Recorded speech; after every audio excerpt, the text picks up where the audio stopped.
Coucou les beautiful, j'espère que vous allez bien.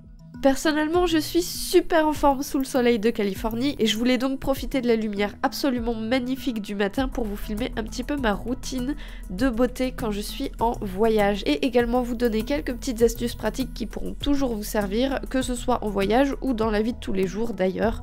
Donc c'est parti!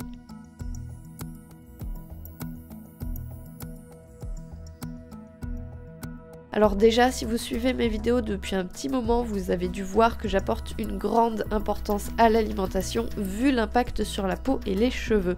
Ce que je bois est donc un élixir de beauté plus un remplacement du café en toute simplicité. Et c'est extrêmement simple à préparer.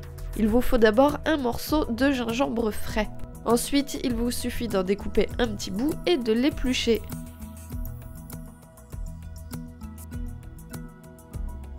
Ensuite, découpez ce petit bout en bouts encore plus petits. Et ensuite, ajoutez de l'eau bien chaude, venant directement d'une cafetière comme ici, ou d'une bouilloire, d'une casserole. Bref, laissez infuser quelques minutes et vous aurez une boisson stimulante, mais pas énervante, qui fait du bien au corps, qui réchauffe et réveille. C'est l'une de mes boissons préférées quand je suis en voyage parce que c'est vraiment extrêmement pratique et en plus le gingembre se transporte assez bien même quand on n'a pas de frigo à disposition. Revenons à nos moutons. Avant de partir, j'avais pas eu le temps de m'épiler correctement. Moustache, sourcils, les aisselles, les jambes, enfin un peu partout. Heureusement, dans mon sac de voyage, j'ai toujours un petit épilateur manuel à ressort et c'est vraiment ultra pratique pour le visage en tout cas. Il faut avoir le coup de main pour bien s'en servir au début, mais ça vient quand même super facilement. Et pour les sourcils, la pince à épiler fait largement le travail. En ce qui me concerne, ça suffit.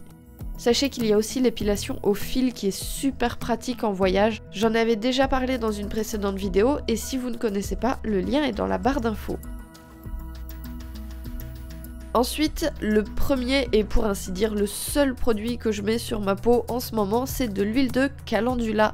Issue du coffret Les Mystères de Galène, évidemment, ces huiles ont fait le voyage avec moi, d'autant plus que le calendula est une huile super pour pouvoir prolonger le bronzage et donner bonne mine. Donc combiné au soleil de Los Angeles, c'est absolument parfait. En plus, c'est une huile qui pénètre très rapidement, qui ne laisse pas de sensation grasse persistante, 2-3 gouttes suffisent et c'est parfait. Et comme ici il y a pas mal de vent, ça permet aussi de sceller l'hydratation de l'épiderme. Que faire de tous ces cheveux? Alors sachez que depuis la coupe énergétique, ils ne s'en mêlent toujours pas. Donc un démêlage au doigt suffit et littéralement 30 secondes après, c'est réglé. Ma coiffure favorite en ce moment, c'est un simple chignon, 2 élastiques tout doux et une barrette, et c'est fini.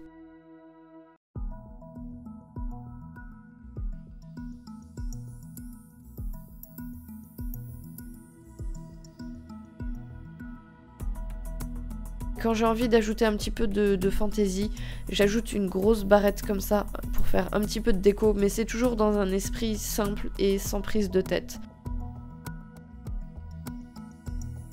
Et à présent, c'est l'heure du maquillage! Parce qu'en ce moment, j'ai beaucoup envie de porter un maquillage léger, c'est-à-dire uniquement du mascara. Bien sûr, il est fait maison, et bien sûr, il y a le lien de la recette complète dans la barre d'infos. Et sachez aussi que le miel de la recette se remplace très bien par du sirop d'agave pour une version 100% végétale.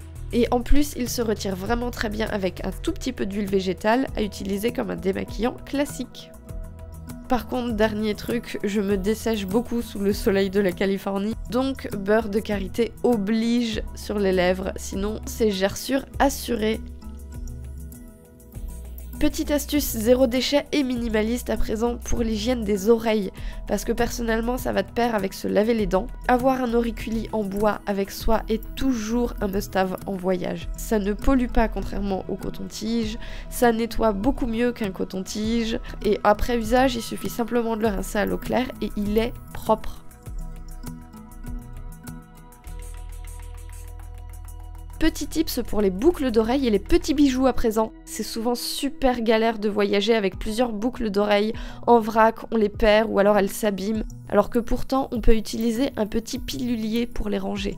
C'est vraiment ce qu'il y a de plus pratique à mon goût. On voit tout de suite où elles sont, si aucune n'est manquante, elles sont protégées, on les perd pas, ça prend pas beaucoup d'espace. Et en plus, si votre petit pilulier vient avec une petite trousse, vous pouvez ajouter les trucs que l'on cherche et que l'on perd aussi tout le temps, comme des épingles ou des petites barrettes, et même glisser aussi quelques billets. Et du coup, vu la taille que ça prend, ça tient même dans un sac à main, donc c'est parfait.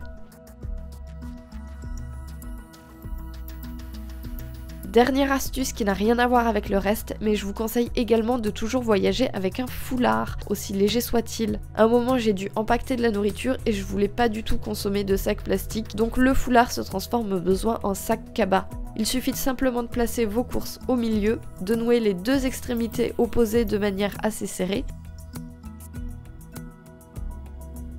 puis de passer les deux coins restants sous le nœud de manière à ce qu'elles se croisent,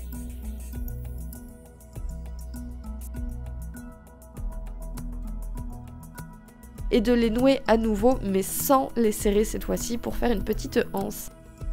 C'est vraiment super pratique et ça s'adapte aux tailles de vos courses, donc c'est vraiment modulable au besoin. Voilà, j'espère que ces petites astuces pourront vous servir et vous seront utiles. Moi, je file à la découverte de la ville. Je vous dis à très bientôt dans la prochaine vidéo et bien entendu, prenez soin de vous.